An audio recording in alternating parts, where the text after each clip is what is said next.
Hello dear students, welcome to EVS class. आज हम chapter 18 में पढ़ेंगे वाटर बेसिस ऑफ एग्रीकल्चर। जो खेतीबाड़ी है उसके लिए वाटर कितना जरूरी है। Today there is a lot of hustle and bustle in the school. उन्होंने कहा है आज के दिन स्कूल में बहुत ज़्यादा चहल पहल थी। It's a rainy day. आज क्या था? रेनी डे था, वर्षा का मौसम था। A cool breeze is blowing, एक बहुत ठंडी हवा चल रही थी। All the student are happy because Van Mahotsav is going to be celebrated in the school. सभी बच्चे बहुत खुश थे क्योंकि आज स्कूल में वन महोत्सव मनाया जाना था। Van Mahotsav is celebrated in the first week of July. जो वन महोत्सव होता है वो कब मनाया जाता है? फर्स्ट वीक ऑफ जुलाई को हमेशा मनाया जाता है। जो वन महोत्सव है first week of July every year, हर साल। On this day plant are planted in the school, इस दिन स्कूल में पौधे लगाए जाते हैं। On the road side open common place on a large scale, बहुत ज़्यादा मात्रा में प्लांट्स उगाए जाते हैं। The teacher have brought many decorative and fruit tree to plant in the school. जो अध्यापक हैं वो बहुत अच्छे अच्छे प्लांट खरीद कर लाते हैं स्कूल में लगाने के लिए। Some student have also brought plants. Plantation of trees has started after the morning assembly. जो मॉर्निंग असेंबली होती है, सुबह की प्रेयर के बाद सभी अपने प्लांट लगाना शुरू कर देते हैं। So many pits were dug in the line beside the park. उन्होंने कहा है जो पार्क होता है उसके साइड में क्या है, बहुत सारे पिट्स, छोटे छोटे कुएं बना लिए जाते हैं जिसमें हम प्लांट लगाएंगे। And plants are planted in the row, एक रो में क्या है प्लांट लगा दिए जाते हैं। After plantation there were watered, plant उगाने के बाद उनको क्या है पानी दिया जाता है। Preeti asked her madam why do plant need water. Preeti ने मैम से पूछा, मैम जो हमारे प्लांट हैं उनको वाटर क्यों चाहिए? Ma'am answer, dear life is impossible without water. उन्होंने कहा कि हमारा जो पानी के बिना जीवन क्या है, असंभव है। Plants are also alive like human and animal. जो प्लांट्स हैं वो भी क्या है, उनका भी जीवन है जैसे हम जीते हैं और एनिमल जीते हैं। They need food water to remain alive, उनको भी जिंदा रहने के लिए भोजन और पानी की जरूरत है। Water is the main diet of plant, जो प्लांट है ना, पौधे हैं, उनकी मेन डाइट क्या है? Water. Without water crop can not grow in the field, पानी के बिना तो खेत में फसल भी नहीं उग सकती। Yes madam, that's why there are tubewell in the field, इसलिए हम क्या है, जो हमारे फील्ड होते हैं, खेत होते हैं, उनमें क्या लगाए जाते हैं? ट्यूबवेल्स लगाए जाते हैं। Manvir spoke, the electricity department has installed a new motor in our field. Manvir ने कहा जो इलेक्ट्रिसिटी डिपार्टमेंट है उन्होंने हमारे खेत में एक नई मोटर लगा दी है। He further added, madam smiled and said, children this motor is actually called tubewell. इस मोटर को हम क्या बोलते हैं? ट्यूबवेल बोलते हैं। That draw water from the depth of earth through the pipe. In old time there were no tubewell and electricity. At that time wells are dug in the field for irrigation.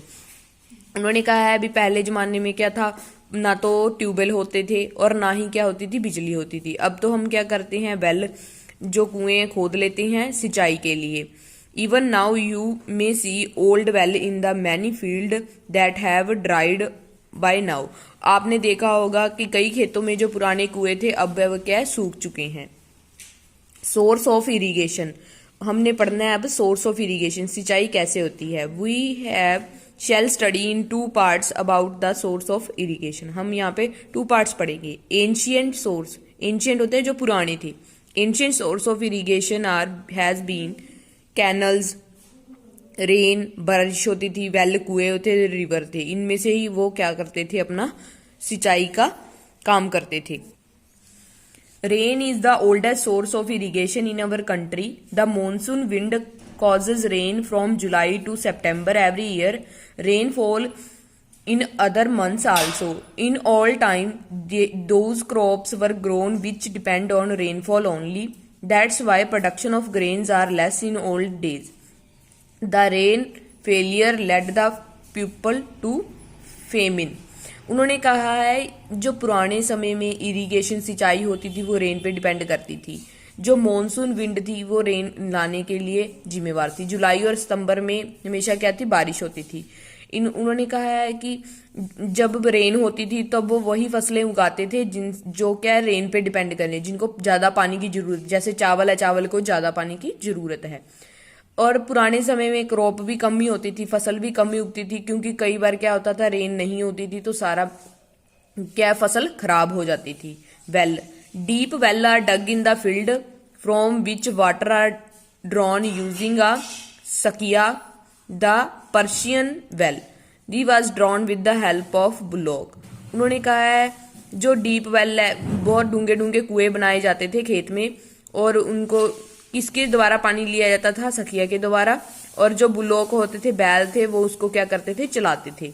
River and canal, the area where water of river reached the field where irrigation by canal or water courses, but the river does not flow for the whole year, so it is not a reliable mean of irrigation। उन्होंने कहा है भी जो खेत river नदियों के पास होते थे वहां से वो क्या करते थे, सिंचाई कर लेते थे, बट कई बार क्या होता था जो रिवर में पानी नहीं आता था साल भर, तो क्या ये एक अच्छा सोर्स नहीं है।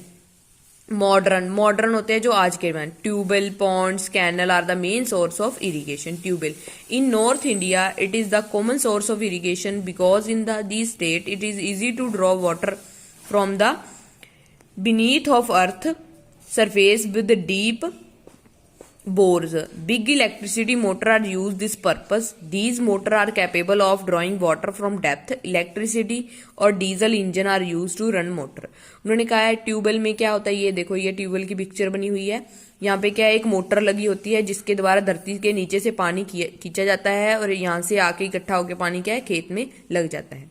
Ponds, this source is much prevalent in southern India where deep bore are not possible due to stony lands, low level of underground water. In this area rain water is collected and used to whole year।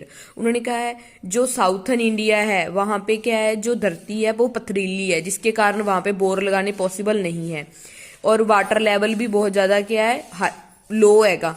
तो हम क्या करते हैं, वहां पे बारिश के time पे क्या करते हैं, पौंड बना लेते हैं, पौंड में पानी इकट्ठा करते हैं, सारा बार उसी की हेल्प से खेती करते हैं। आई होप आपको अच्छे से समझ आ गया होगा। नेक्स्ट चैप्टर हम कल रीड करेंगे। Thank you.